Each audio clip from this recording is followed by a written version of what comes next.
Of course, we can't let a good fashion statement go to waste in the age of conspiracy. So over in the Senate, beyond what we've already covered here, there was an official fashion statement here. The Republican members of Congress have been absolutely obsessed with fashion lately. Last month was the time for mock disgust that some Democratic House members were wearing tennis shoes instead of dress shoes. They were particularly offended at the high white stripe above the sole. John Fetterman, the junior senator from Pennsylvania, went to work in, let's call them casual clothes, a hoodie, a sweatshirt, even some shorts. And last week, the triggering by shorts overflowed. Senator, and look, I'm a casual dresser, but he's taking it to, well, a new level or a new low. What do you think? Yeah, the fact that the Senate decided to literally remove their standards regarding what senators have to wear because of this man who refuses to wear anything other than a black hoodie and shorts. Like this, I'd be like, get back upstairs and get dressed. And it just shows respect for where you're going. You're going to God's house. In this case, you're going to the people's house. And this is what John Fetterman thinks of the people. No, he's just a slob. He's a slob who got elected as a zombie in Pennsylvania, and now he's a senator, and everyone knows it's a joke. He even knows it's a joke. His family knows it's a joke. The Democrat Party looks like a joke for putting him on the dais in that outfit, and we look like a joke as a country. I mean, you could say it's just a dress code, but it's indicative of so much. And shame on his wife for not telling him to spiff it up if he doesn't have the judgment. The right have been like losing their mind, they're just like, oh my God, dogs and cats are living together. And, like I said, aren't there more important things we should be talking about rather than if I dress like a slob? In response, Majority Leader Chuck Schumer, Democrat of New York, informed his conference that the Senate has no formal or official dress code. This week, Senator Mitt Romney and Joe Manchin introduced a resolution that all male senators must wear a coat, tie, slacks, or other long pants. It passed unanimously, and yes, Senator John Fetterman voted for it too. In another episode of Who Wore It Best, Joe Biden caused a scandal of a tan suit proportions when he was caught on camera wearing the same tennis shoes that sparked the Fox outrage last month. Well, I made a joke last night on Hannity. Those shoes, my father will be 87 in a week. And to a man of that generation, wearing those shoes, particularly as commander-in-chief in public, when you're going on, this is formal business, that's the equivalent of wearing your bedroom slippers outside. That's like wearing a Speedo and flip-flops to a funeral.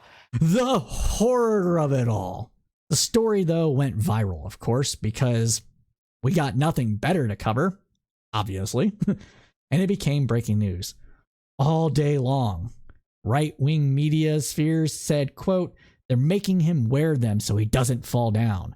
Of course, we can't let a good fashion statement go to waste in the age of conspiracy. It's a conspiracy.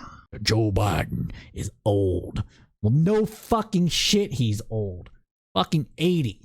Who cares? He's wearing some goddamn tennis shoes. It doesn't matter. Focus on stuff that matters.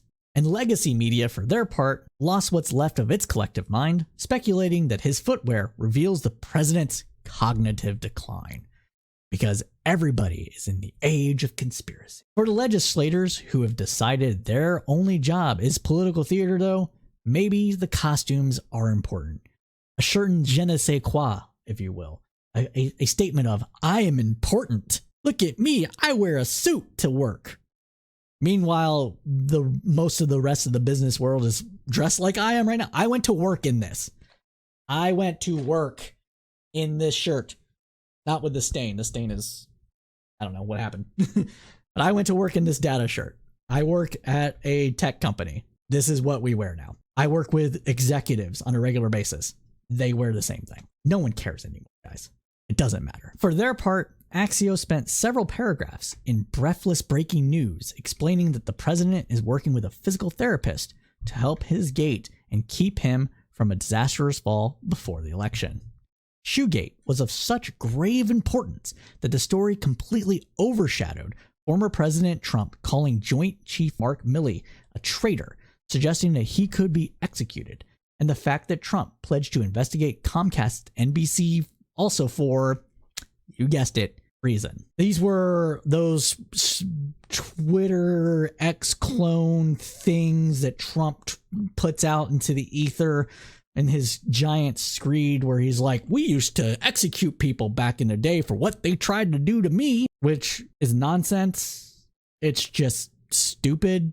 Mark Milley didn't betray you or commit treason or betray the country in any conceivable fashion. He simply just told his Chinese counterparts, like, yo, we're not going to start a war with you over this nonsense. It's not happening. That's what he said. I mean, it wasn't in those exact terms, but that was the gist of it, right? China's sitting over, some Chinese observers, Chinese military observers of America. That's really weird phrasing here, but they were sitting over here like, oh shit, hey, you see what's going on over there? You see America? Trump's getting froggy. He doesn't want to lose. What is he going to do? And they're freaking out. They see our media. They know what their people would do in a similar situation. Why wouldn't they contact senior military advisors and officials and be like, yo, we good? We really don't want a war over this. So that's what happened. And if that's treason, then fuck you, I guess. You leave America. If you think that is treason, get the fuck out of my country. You're making it worse for everybody here. Just leave. Just go somewhere. But my friends, that does conclude this segment of the News Roundup.